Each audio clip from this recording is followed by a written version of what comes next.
This podcast is brought to you by Feel Good Omega H+. The H is for you, the human, and the plus is to emphasize our goal of helping you achieve healthier and longer life. Feel Good Omega is our first product in the new human line. Why human line? Because dogs need healthy, happy, and mobile people to go out on adventures with. And if you don't have a dog in your life, you deserve to enjoy a healthy body and sharp mind too. I've been taking omega-3s for many years now, but if you are currently not taking them, it may be worth knowing that they are essential and the body cannot make them. Because of the impact of civilization on our food, it would be hard to come across someone who does not need omega-3s as a supplement. Omega-3s are essential to cell repair of the whole body and the organs. They support good memory, brain, and nerve function. They reduce inflammation throughout the body without side effects. Omega-3s help cell repair, skin healing, and prevent organ disease. They will also make your skin radiant, healthy, and hair shiny. Feel Good Omega is essential to maintain heart health, which is obviously very important. In addition, as every product in our lineup, we've meticulously searched for the best ingredients to ensure that the product is top quality, free of toxins and heavy metals, and is also gentle on the planet. Feel Good Omega H+ is free of GMO, dimethyl sulfate, and we use no methyl alcohol in the extraction process. It is also packaged in glass, which is super important for you and also for the planet. Don't miss out on feeling good. Check out Feel Good Omega H+ at feelgoodomega-h.com.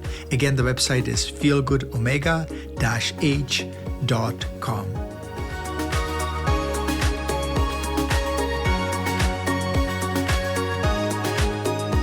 I would like to introduce you to Dr. Katie Woodley, who is my very dear ally and friend.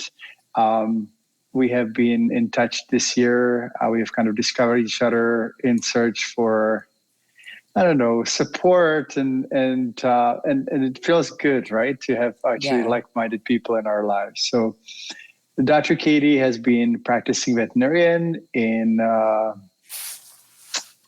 North Colorado. Is it right? Correct. Yep. Northern Colorado.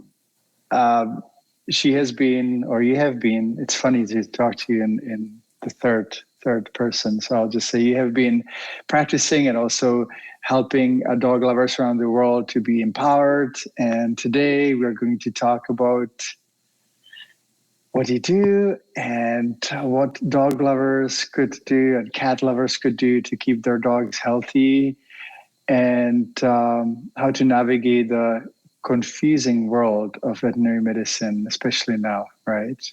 Yeah. It's very different. So it's a different world. I was just talking to someone, a client of mine today, and she started with me in the 90s, and she said it used to be such a different world that people were not as afraid to kind of venture out. And also our colleagues were much more daring to kind of explore alternatives and so on. We'll get there. But first, what I'd like to do is to ask you about your early days in your childhood, because I know there's always a story behind us becoming vets or whatever journey we take on. How was your childhood different than other kids? It's probably similar to a lot of veterinarians. However, when I was growing up, my mom's a huge animal lover, and the animals would always find our home, right? So I remember, you open the front door and here's this black kitty and her 3 kittens on our doorstep, and we're always taking in animals. And, I've always been raised around animals. And it's funny talking to my grandparents recently. They just turned like 90 years old, and we were just remembering all the memories and it was great. And they said, you always had an animal with you as a child, like always. And they pulled out a picture that I had drawn when I was like 5. And it was like, I'm going to be a veterinarian. And so it's funny because I don't always remember that. I remember going through high school and college and trying to figure out where I wanted to go. And I love science and I love medicine, and my mom's a nurse practitioner and my uncles are doctors, and, surrounded by the science. And I knew I wanted to go either into the human side or the vet side. And I volunteered and worked at I volunteered in a human hospital, actually in hospice, the hospice ward. And I love the connection with the people. Very sad, but it's amazing talking to people at the end of their life and hearing their stories. And, if I could go back and do this, or just not having any regrets, and the love and the gratitude they have. And I love that part of it, that connection with people. But I was missing something. I knew, I didn't feel whole while I was there. And I always felt whole when I had animals around me. And so that's where I just went deep into the veterinary side and haven't looked back. And, it's just, I remember growing up also, we had remember this little bird that we had. Well, it was a wild bird, and it got trapped under this wood pile, and the wood fell on it, and it was not good. And we ended up saving it and nurturing it back to health. And I just remember we named it Junior, and then we released Junior. So all these random little memories of rescuing the animals and helping them, and, them finding our doorstep with my mom. And so, it's funny. I never remembered, I want to be a veterinarian. Obviously there were little snippets along the way and my grandparents remembering that, but I've always had this really strong attraction to animals and just the beauty of them and the energy that they hold. And they've always resonated with my soul. And I feel that so much now. And I feel so blessed that I'm on this path. You speaking about animals and that you didn't feel whole without an animal. What would you tell people who actually do not have animals in their lives? What are they missing? What are they missing out on? Yeah. Oh my goodness. So I remember in college, one of my girlfriends, she never grew up with pets. And so she never felt attracted to have an animal or a pet in her household. And it's funny, her partner, they ended up he had a dog, and it was a husky too. So a big dog. And she's like, now I get it. I understand what you mean. And there's this really, it's a little hard I've never put it into words. So that's an amazing question. But I find there's this energy, there's this calming peace. And I've only been without a pet for 2 weeks after my Finn passed away from a brain tumor. Right when, the whole pandemic started. And I lasted 2 weeks because the house was so quiet. And there's just this energy, and they're just, there's something different about an animal and how they're connected with their surroundings and the environment and yourself. And they bring peace, they bring calmness. And it's you come home from a long day and there's this animal greeting you. And, I love my husband dearly, but Finn would greet me better than my husband would.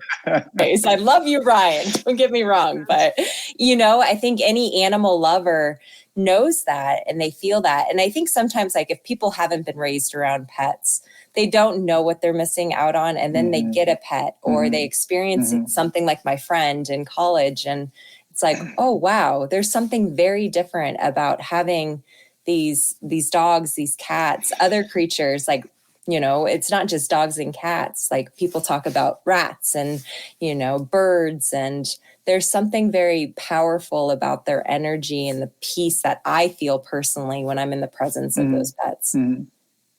There's, in other words, there's an animal lover in everyone, I think, if they knew what they bring, right? I actually love watching the transformations when, let's say, the husband doesn't want a dog, and then, the dog comes in the house and the husband is completely taken apart by by the first little, wag of the tail. So it's really nice.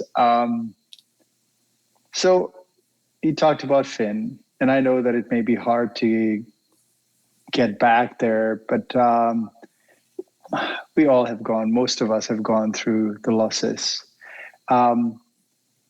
What lessons has he taught you? What do you still remember he taught you? Yeah, so Finn was that, that soul dog, right? And he was one of my first dogs on my own. Got him as a puppy, and he was with me through vet school. And my husband, he was my partner at the time when I was in vet school. He was deployed a lot overseas he was in the Air Force over in New Zealand, and so he'd be gone for long periods of time. So, Finn was my companion, the one that kind of like was there during the stress. And we brought him back to the States with us after vet school. And, he's a German Shepherd, and, their personalities are kind of crazy and goofy and high energy. And, I think when, a lot of times we take things for granted. And so I look at like, through my early part of my career, I worked really long hours, and you just like take for granted that they're always going to be there. And there's going to be another weekend where you can go to the river and play with them, or take them to the beach when we lived in New Zealand. And it's like, oh, there'll be another time, right? And I think with Finn, one of the blessings, and this sounds really weird, is that so he started having seizures, and that's how we diagnosed the brain tumor. And we did the CT scan and found the tumor. And one of the things is that it really taught me to take time out and be present. And I didn't know how much time I had with Finn. He did really poorly with conventional medications, and I was very grateful to be able to have the holistic side, because we ended up gaining a year of really good quality life with him when we were looking at like a week after his diagnosis, because he was doing so poorly. And I just remember every single day being like, this is Finn time, like taking time out, sitting in the grass with him, being present. He loved laying in the grass, and you know how they are. They're just present. And taking him to the mountains. He loved the water, and taking him to the lake that he loves swimming in, and taking all the pictures. I have so many pictures.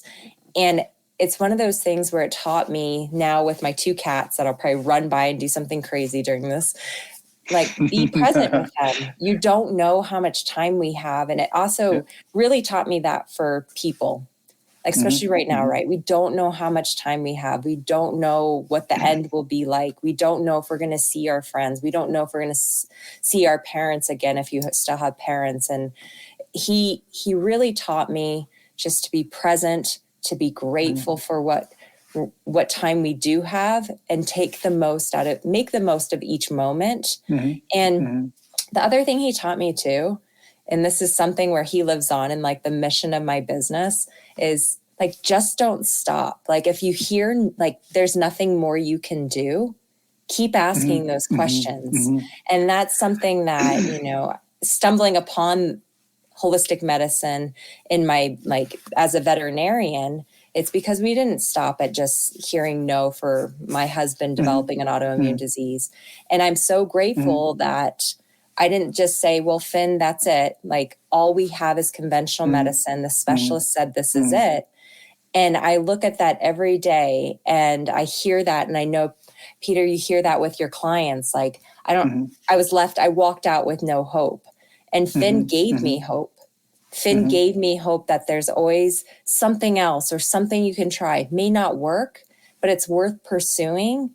And, so he lives on every single day with that. And he's just really taught me to like ground myself, be present, because you don't know what's going to happen. And, So he's but still part of the practice in a way. Like he is he's by he's your right side here. in many ways. My brother died of a brain tumor, and my brother-in-law died of a brain tumor. So brain tumors are, they're obviously, I have experience with them, and they're very challenging and tricky. But as you said, it's, I think that sometimes, and I don't really know whether it's just about brain tumors. I think any disease, but brain tumors, because they affect the mind and the brain, they may allow us to access the deep emotions a little more, like seeing the people actually going through the changes and so on. And as he said, actually, they definitely, and this applies to my brother and my brother-in-law.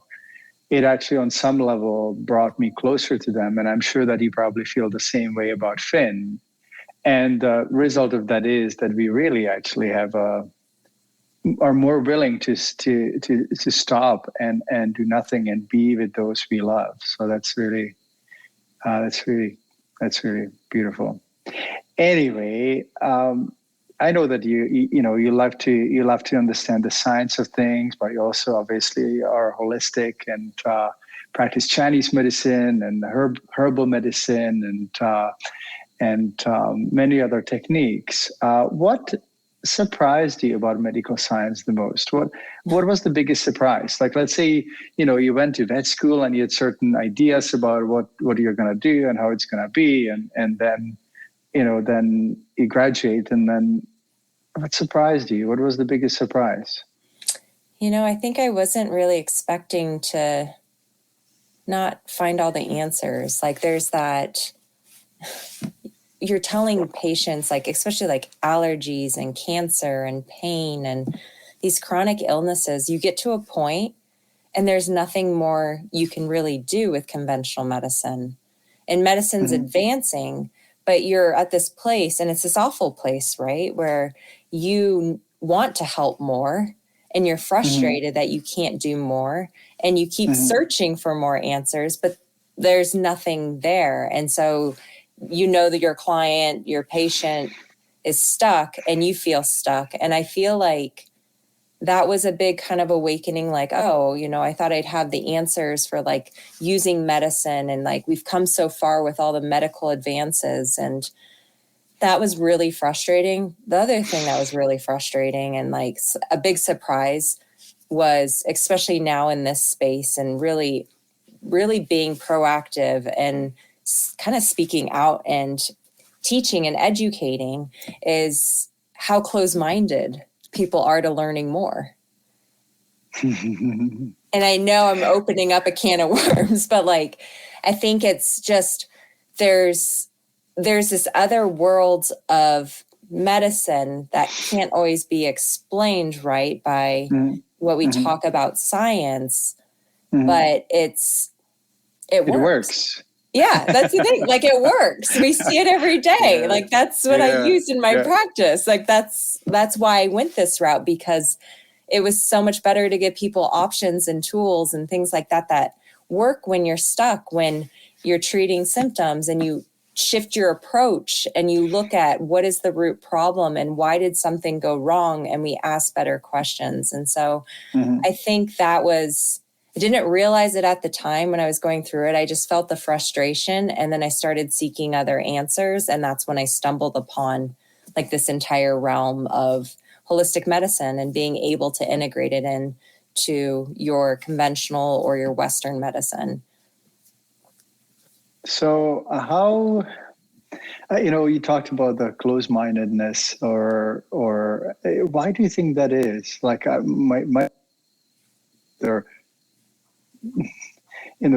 it's complex, right? Like, some people may be lured or not lured, but they may be attracted to holistic medicine, but for whatever reason they don't go there. And then others may be just not open to it at all. What do you think underlies that? There is an underlying reason, my sense is, and I just wanted to know what you think about that. I think it makes people uncomfortable, because you can't always, like, we hear one thing, right? We're taught one thing. And I think a lot of people, because in my own family, there's my sister-in-law is a neurosurgeon and not holistic at all. Love her dearly. She does amazing jobs. Yeah. Yes. And it's interesting. You can't have a conversation about nutrition.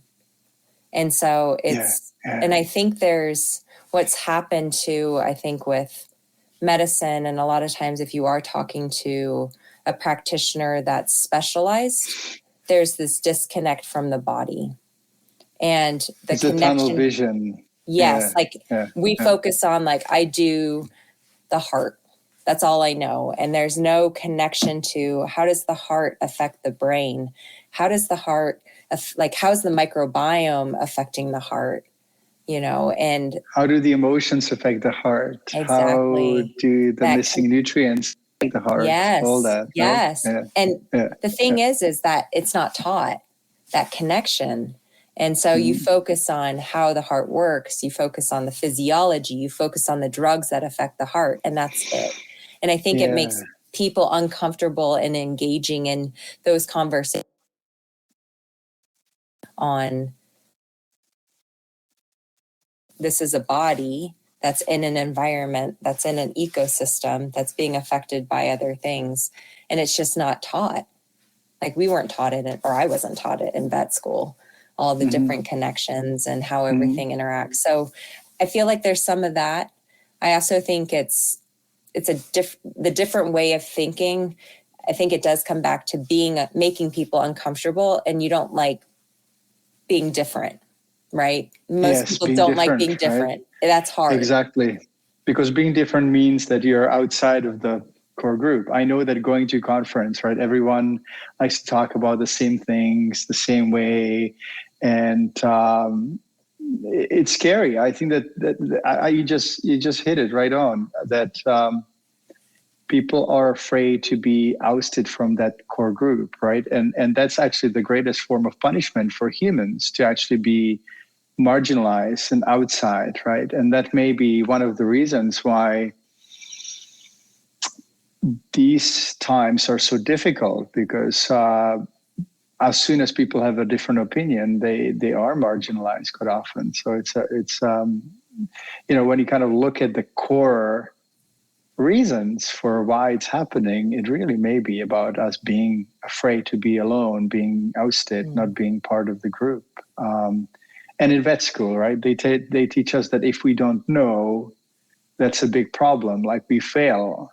So I think that in vet school, I'm not sure how you feel about that. In vet schools, they don't really teach us not knowing. They don't being comfortable with not knowing, right? And but looking for the answers, and so it's complicated.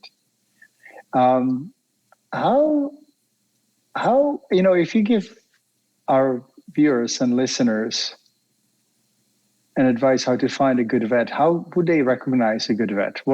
How would you look? Let's say that you're not a veterinarian for a moment, but you have the knowledge of the industry and the field. How would you look? What would you do to look for the right veterinarian? I think with where I'm at, so let's say, like you mentioned, I'm not a vet, but I do holistic medicine for myself. I eat healthy, and I want the same for my pet. I think the first starting place I would go is I guess this is like the insider thing. I'd go to looking for those veterinarians that share similar principles, right? Like they practice both conventional and they're integrative. They conventional and your Eastern, they're open, they're integrative. They do both. So that way you can get all the care at one practice. Cause I think that's really helpful. Being able to not have to jump around, but sometimes you need a team. Like I'm part of teams. So I'd probably go to, I know about the American Holistic Vet Association and search for a vet, right? Now we know that everyone that's listed there may not fit that criteria. So what I would do then is I would research their website and I would look for the different things that they do on that website. Are they selling your big brand pet foods already on that site? I'd be looking for that because I know myself, I want fresh food diets. I'd be looking at what are their certifications? What are additional trainings that they've taken upon themselves to learn a different way or continue to grow? I think that's very, very, very important. So we're not stagnant. I would call the practice and ask the staff a couple questions. I'd ask them, how do you view vaccine titers? I would ask them that. And if they have no idea what that is, that's a bad sign. So that is a key question. They don't know, they're not running right. them. And if they laugh at you, just hang up the phone. So, but asking, about vaccine titers, asking about what does it look like when I come to your practice? Like, what is the flow of the day? The receptionist should be able to answer those types of questions. Do all your doctors talk about cases? Do they work together? Do they have similar viewpoints? Even if some of them aren't holistic and you want holistic, are they still open to it? I've worked in practices where I was the holistic vet and other vets weren't. So I think that's an important question. I think just digging a little bit deeper and getting on the phone and talking to them can make a huge difference. And also if you have people that are open to answering those questions and they're not judgmental on a phone and they make you feel comfortable, that's huge. I think that's the first step. And then going in and seeing how you feel with your pet and how they treat you. And do they listen to your questions? Do they take time to answer your questions on your first visit with your pet? Is really, really important because, I feel like people aren't being heard. Are they listening or are they talking about themselves and interested in what they're saying, right? It's a really cool one. I mean, important one. Not that wouldn't be cool, but it's a good question to ask. So what is your favorite topic in medicine? Maybe the discipline and then maybe a problem, because we all have our favorite things to deal with because we know how to crack them, right? We know how to address them, and suddenly from something very difficult it becomes easy and simple. Tell me more. I love nutrition. Because it's the foundation for everything, and it's been an amazing journey because it's going from learning about just prescription foods and kibble diets and really realizing there's so much more that's going on underneath that. And what I love about it is that we can tweak the diet for everything and we see results. But one of the things that I really like treating that I feel like is very rewarding is kidney disease. And, it's one of those things where you're told like, you can't reverse it. You can't change it. Here's your prescription food. And like, good luck, come back when they're sick. And then we put them down or we start doing fluids. But there's not a lot of things that you can do from a conventional perspective to help slow that down. And I find what's really neat is that it goes a little bit against the conventional way we're taught, right? Where we're supposed to put them on low protein diets, well, supposedly, but we put them on fresh food or even raw food diets. And we see the kidney values reverse and go back to normal or go from stage 2 to stage 1 and all with just a diet change to a fresh food diet if they weren't on it. And I love that. And that's rewarding. And it's not super expensive. It's not necessarily too hard to do. And pet parents can see that and they can watch their pets feel really good. And then we can add in, of course, I add in herbs and supplements and nutraceuticals and things like that and adjust the types of food based on food therapy principles. But just that overall nutrition and how we can really tweak and adjust that to optimize overall health and the immune system. And it's just so like healing skin disease and I just love nutrition and just the power of food. Can you give me some specifics about how you would address kidney disease? I know that people will be asking, so what do you do about kidney disease? Yeah. So typically what I do is I don't use prescription diets. It's the first thing. Like if you're on a prescription diet, depending on where your pet's at, unless they're end stage kidney disease, of course, and we're stage 4, but most pets that I'm seeing are stage 1, stage 2. They're just diagnosed. No one had any idea there was a problem. And so what I tend to do is I'll either go to a fresh food diet or a raw food. So when I say fresh food, that can include raw, or like a lightly cooked. And so looking at, I am careful of things like the phosphorus content, but I think for pets, a lot of times, even just like if you put them onto a balanced homemade diet or a pre-made diet, you're going to see those values probably actually, especially stage 1, normalize. So one of the resources that pet parents can use to formulate balanced diets is, for one, your website. Like, let's be real. You can go to your website and use that resource. So, and then there's also like balanceit.com that you can create balanced recipes. So I'm looking at using, I look at the pets also. Does your pet tend to run hot? Does it tend to run cold? This is for dogs and cats. If you have a pet that overheats easily, then I'm looking at using cooling proteins. So turkey, rabbit, duck. If your pet is cold, like a kitty cat, like an older cat, and they're kind of that like older creaky cat and they're sitting on the heater vent, then we want to use warming proteins. So those are things where we're using like chicken, we can use lamb, but also this is where like organ meats are really good too, to start integrating in. So using things like the kidney and feet, like feeds like. So I love using that. And then I'm looking at, we need omega-3 essential fatty acids. So help reduce inflammation, support kidney health. I love adding in supplements that contain like CoQ10. So that's an antioxidant that decreases as your pet ages. It supports kidney health. It supports heart health. It's really good for your senior pets. So utilizing some of those nutraceuticals and supplements to help them and just support the organ systems that are a little bit deficient, especially those kidneys. So those are like very brief, like basic, some basic stuff. I really apologize. My phone has been ringing because I forgot. I thought I turned it off, and I didn't. That's okay. That's life. That is life. I like the idea of. I definitely agree with you about kidney disease because I actually, and you probably will see it similarly. I think that the kibble is actually one of the causes of kidney disease because it dehydrates the animals. Puts higher demands on the kidneys. Plus, nutritionally, it's inferior. And when it comes to the low protein diets, in the early days when I came to Canada, I thought that kidney disease equaled really starved, like thin animals.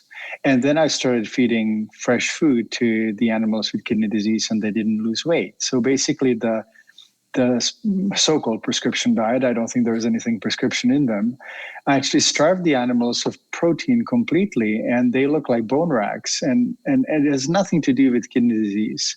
But basically, we starved them to death virtually on these diets. And I only wish, and it would be so cool to have a conversation, a round table with the people who actually formulated these diets and say, so really, like, have you actually done any of these trials? Because it's so mind-blowing. So we're going to switch the gears a little bit. And, there are always people that have big influence in our life. And I'll let you choose. You can give us one or two or three people who had the biggest influence on you in life, and why. Doesn't have to be vet related, or I think that it doesn't, because I think that, as we know, everything is related with everything anyway. So true. Yeah. So the person that actually had the biggest influence on me, that actually helped guide me into the path I'm currently on. It's a man named Brendan Burchard, and he's actually a a personal development coach. And it's ironic. A couple years ago, I didn't want to be a vet anymore. I was burned out. I was tired of it. And I was like, what am I doing this for? And it was frustrating, right? And my dear husband, got me this book. I love reading. I would read all day if I had all the time in the world. I would just read. I love reading. And he got me a book for my birthday. So literally, it's probably been 5 years now, 6 years. And because I just had my birthday yesterday. And so. Oh, happy birthday. Oh my goodness. I had no idea. Yeah. So literally 5 years ago, gave me this book. And, it was like the 5 Habits of Success. And I was like, okay, I'll just read that. And it just really, it just tweak something in my brain. And I ended up doing their coaching program. And I remember getting on that call with a coach every single week. And I was like, I got to change something. Something's got to change. And I talk about like leaving the clinic, and I talk about like starting my own business. And I was like, I don't know what I'm doing. And I ended up a human moment, basically. Yes, a human moment, right? We all have it. Everyone has that, right? And a lot of times we ignore it and we shut it down and we stay stuck, right? And I did the complete opposite, and I quit. And I started my own business. And I ended up joining Brendan Burchard's mastermind and having faith that I was putting myself amongst other people that were doing the same thing and wanting more and wanting like this, like a life that you are just like, every moment is just beautiful. You see the gratitude that you see, like, and it changed everything. And so I am so grateful for that book and finding that personal growth path, because it changed my life and it changed who I am. And it's something like the quotes I share on social media, a lot of times are from Brendan Burchard. And so many people have no idea who he is. And I highly recommend, especially if you're feeling like lost and stuck, which so many people are, because it changed my life, and it allows me to regain perspective after a long day too, and just sit. I do his journal every single morning. He's part of my morning routine. And I honestly, that would be, he's been the biggest influence in my life and this part of my life. You know, it's so funny. I think books are actually another connecting point in our lives. I've had a few books that actually made big difference in my life. In 2007, I was burning out too. I was burned out, and I needed to change my path. And I was thinking about the same thing: should I be in medicine or not? But then eventually, you know, we love it, right? Like we just don't like the format sometimes. And the book that I ran into was called Radical Forgiveness. And it was about that things are basically happening in life for a reason, and that we should actually listen to the messages that we get, right? So, it's cool. How do you spell the author's name? So for everyone else as well. Yeah. So Brendan, I'll type it. Okay. Brendan, and then Burchard, Burchard. Okay. Cool. Very good. I've got it. So,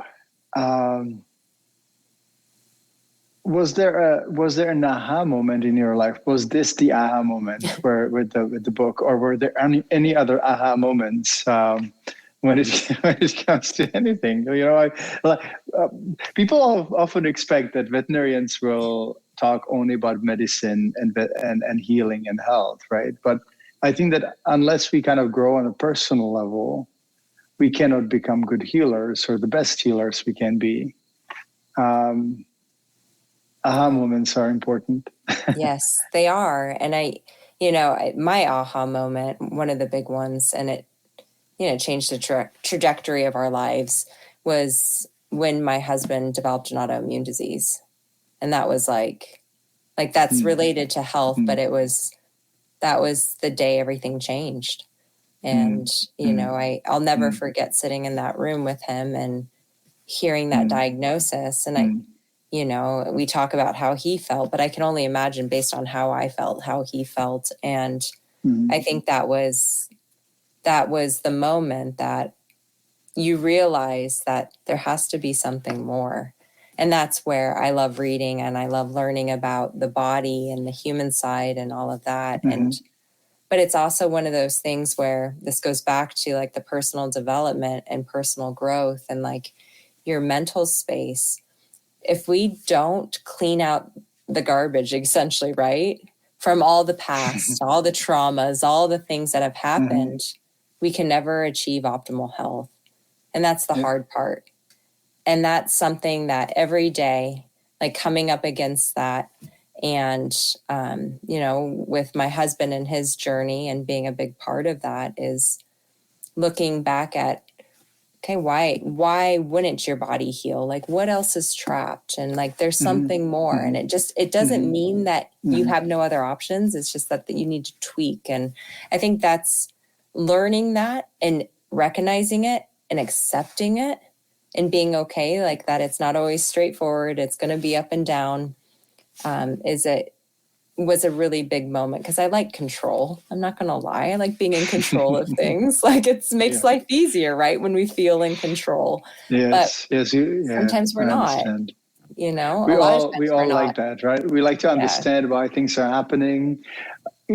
Clients come in and say, so what's going on? Can you fix it? Right? You're And like, I'm not sometimes it's not sure. that easy. Yeah. Yep. Sometimes we have to say, we don't know. I don't know, but we'll try. And I like the idea when there is a big obstacle and it seems like, you've had some obstacles that you had to overcome, whether it was on your own or with your husband. It can be dissected to smaller pieces and then just kind of take the one little part.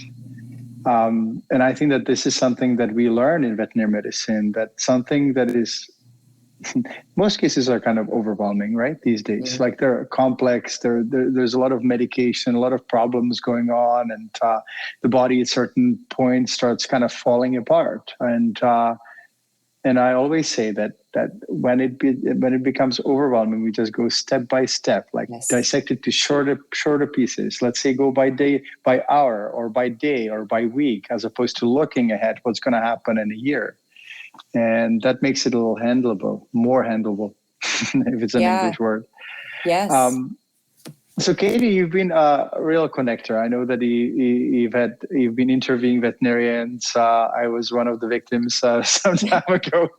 Victims? Was it that painful? No. I thought I would throw it in just for the fun of it. But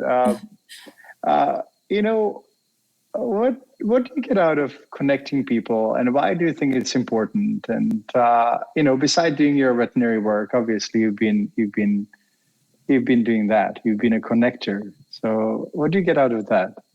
I love hearing people's stories. We all bring something different to the table and experiences, and we're all so different, and I love that. And I think that's really important. And I think now more than ever, people are feeling alone, and they're also isolating. And especially for a lot of people that are similar in terms of wanting like what we have and thinking along our realms, it's almost easier to quiet yourself and go alone, right? And there's a lot of depression and sadness. And I think right now more than ever, being able to, this is something it's not always easy, and you can understand and relate, being able to bring people together and help them heal. Like, it's not always about talking about like medicine and our pets and their health. It's like, how are you doing? Like, do you feel heard? Like their families may not hear them, or they may not want to hear them, but I want people to know like that there's people like us where you're welcome, and it's okay to think differently. And that's what I like, hearing both sides, even if it makes me uncomfortable, because it also helps me acknowledge and listen. And so being able to connect people, I think, is so powerful. And I think a lot of times it's just, especially right now, it's so much easier to disengage if someone thinks differently, and to not get that uncomfortable feeling or feel that like tension rise, right? But I think it's so important more than ever that we actually connect more and just ask questions and clarify and keep an open mind as much as possible. And it's not about changing their mind. It's about listening and hearing. And that's where I really hope that like what I can personally do, I'm very like, I don't have a huge impact, but if I can make a little bit of an impact and allow someone else to be heard or feel comforted and not feel alone, like that's huge, and, but yeah, I think bringing people. Yeah. And if it's social media, it's a little harder on social media nowadays to bring people together, but I think having a safe space to just be heard and not be judged and listen to what people are going through, whether it's on one side or the other, and whether it agrees with you or not. Like, I don't think that matters. Like, I really just have the conversation. I have a feeling a lot of people will be calling you after this interview after they see this, because it is rare for a person to be so willing to actually be and be so supportive and understand the connections of the animal health and human health and our mental and emotional state and all that. How do you deal with those people who are either not open to holistic medicine or opposed to you? What is your advice as well about that? Yeah, that's a hard one. I've actually been going through that this week with social media posts and people reaching out and email. Like, I think that's something that a lot of people don't realize, like, happens on the back end. And the biggest thing that I always try to do is to just ask further questions. And I find a lot of times, like, people don't want to engage, but if I can take a stance where at least I can gain more clarity on why, like, what's your viewpoint? Like, what about this, right? There's always two views to each side. And, I never want to be, and it's hard sometimes, I never want to be stuck in a view just because it feels comfortable. I want to know why do you feel that way? Love seeing like your viewpoints, research, whatever it is, but also here's why I think this way too. Have you looked at that? What are your thoughts? And if they engage appropriately, then let's have a conversation. I think for people where what happens a lot of times, and this is why there's a lot of fear about having a conversation or posting something that is controversial, right?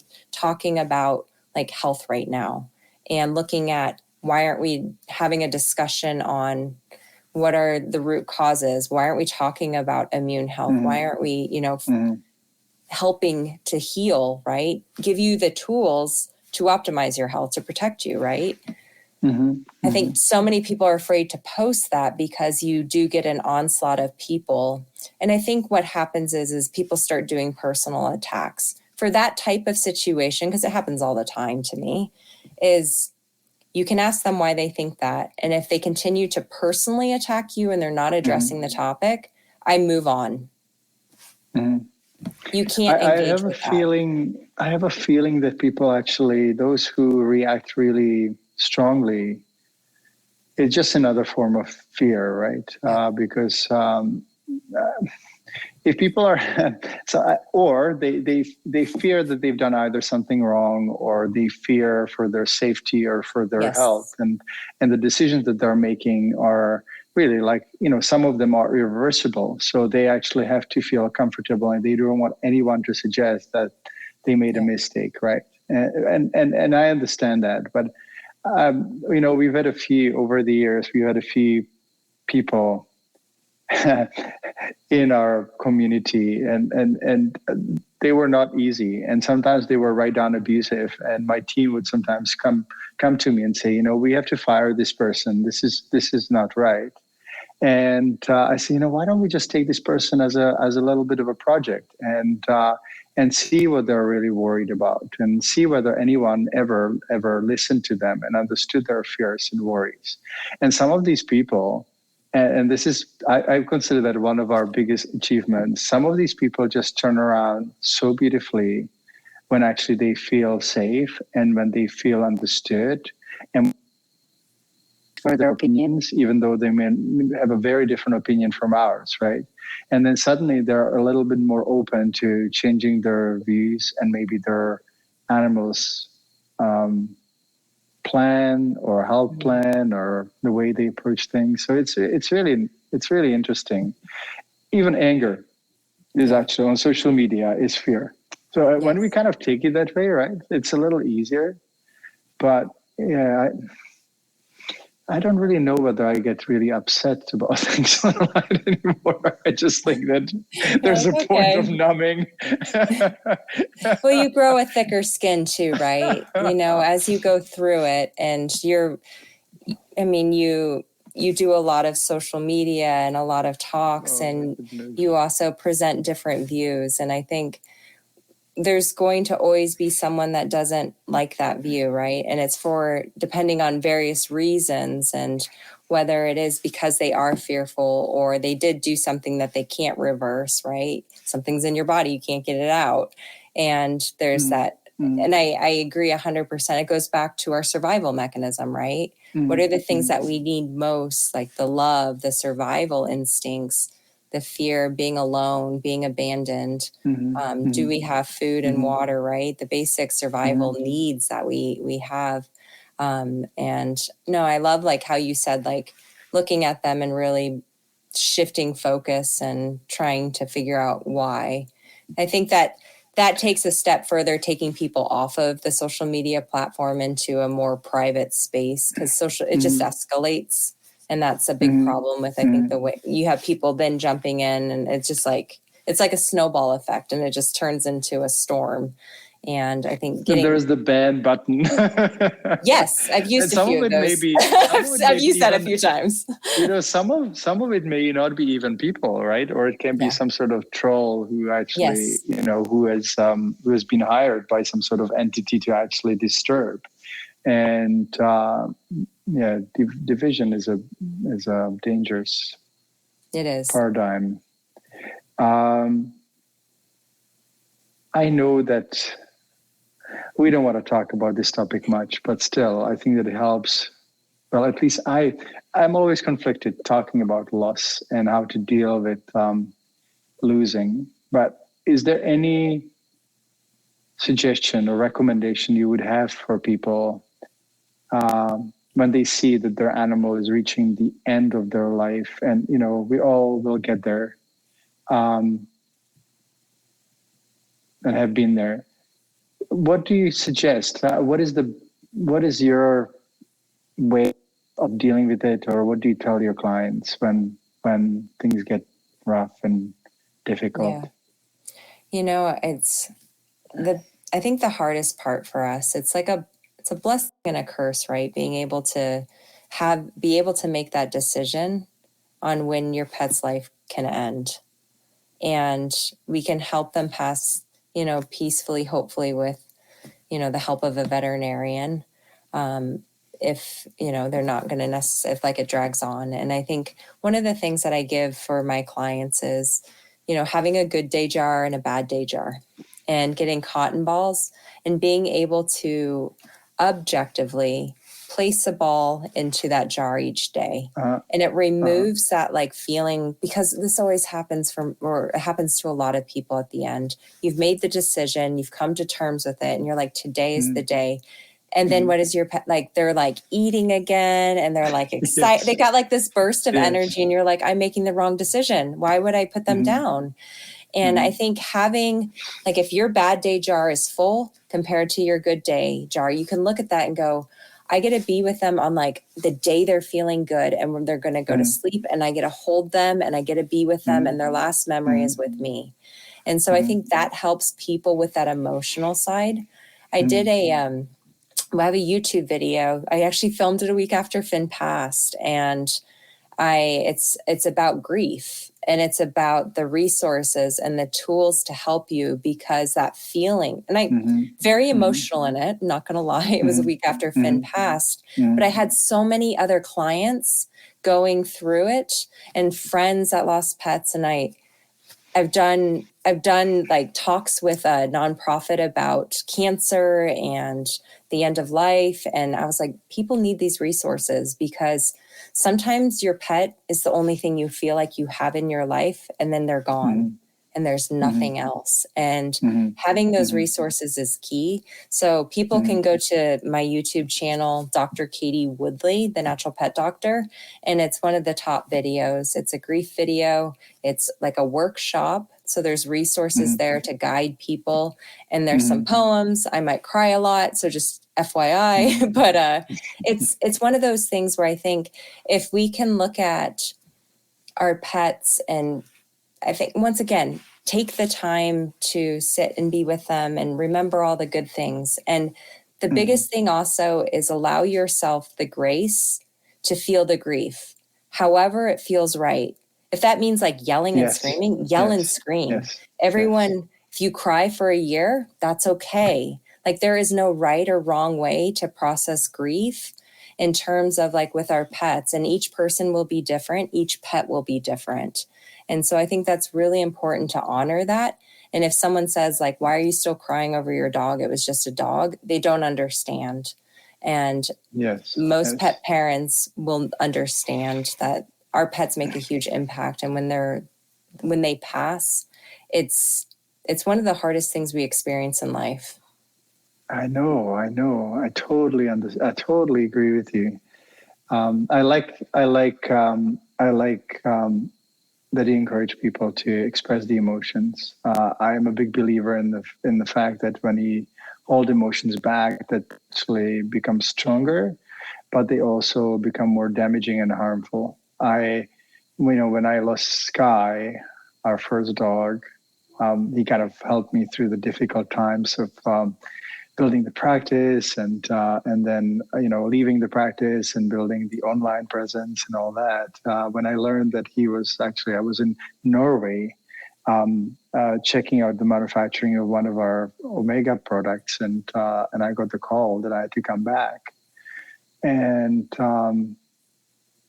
I do the best expressing emotions when I write. Mm-hmm.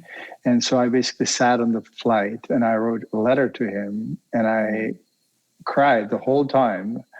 And obviously the letter is still out there, but it was, when I arrived here, I knew that the only thing that I can do for him is to let him go without really taking him through more suffering and through more procedures. And I could do all that, right? But sometimes letting go is the biggest gift that we can give to our loved ones. So yeah, it's an interesting one. But on a good note, let's switch the gears again. Do you have any funny stories from your practice? Oh, geez. Oh. I'll tell you one if you tell me one. So one of my good friends who I used to work, she was a veterinary technician that I worked with at one of my first jobs back in Colorado Springs when I first moved back from New Zealand. And I remember first appointment of the day, and this is before like all my integrative days, and I had a cat that needed anal glands expressed. And, I was probably like 2 years out. I'm still like fresh out. Now I know not to stand behind it, right? So I'm squeezing. It went all over my face, all over my hair. And it was just like everywhere. And I smelled like anal glands all day long. And I will never forget it. And I remember too, because I thought I cleaned it off, and it was snowing that day. And I remember that because it made my hair all wet when I was like wiping off the snow off my car to go home, and it made it smell again. And I was just like, okay, anal glands, like never let that one down. I must say that I've been traumatized by anal gland kind of expression as well, because we used to have when I was growing up, we had a little dachshund, and she loved going to the cottage. We had a little cottage in the mountains, and whenever we got in the car and we got on the road and she recognized we were going to the cottage, she got really excited and she squeezed her anal glands. Right? So nobody wanted to have her on their lap. But it was just really, I also, as a European, I'm a little more, I don't know, like little free, like body is a body, but I actually had a couple of clients kind of mistaking body parts, right? So the very common one is that when dogs get neutered and then they come to the practice and they're happy to see someone, right? They get a little hard on. And clients often ask like, oh my God, like the vet forgot to neuter him. Like there's something wrong. Or they come, right? And say, I think so on that note, oh my gosh. So I will never go back to this, but the last practice before I started my own business, we did reproduction also. So we did artificial insemination. We collected semen, we did C-sections. That was part of the deal. I know. Yeah. And so I will never forget this little Shih Tzu. And he, oh God, so I'm collecting semen, right? That's how we collect semen. And he was literally nibbling on my ear and I was just like, I can't. And I was just like, the owner was like, he really likes you. I was like, this is great. So dogs are free. And this is, we never kind of intended this to be 18 and over, much less, but obviously it has become. I remember another client. It was very funny.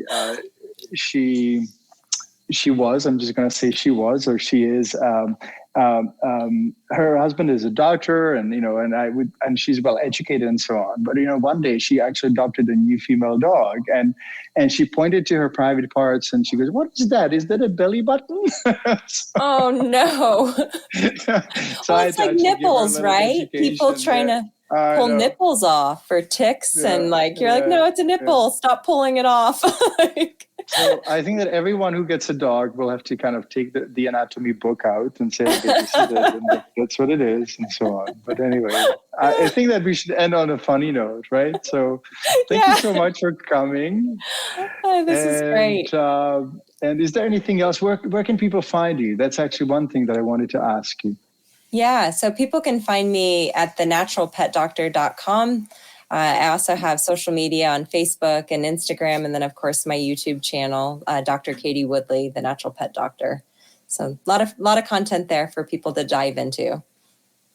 I am sure there is. And thank you so much for being here. I hope this is not the last time. Yes, thanks so much for having me. Putting up with me. Putting up with me. I hope it wasn't torture. Not at all. A pleasure. I was really enjoying seeing you. And we'll talk soon. Sounds good. Thanks so much, Peter. Have a great day. Thank you. Take care. Bye-bye. Bye.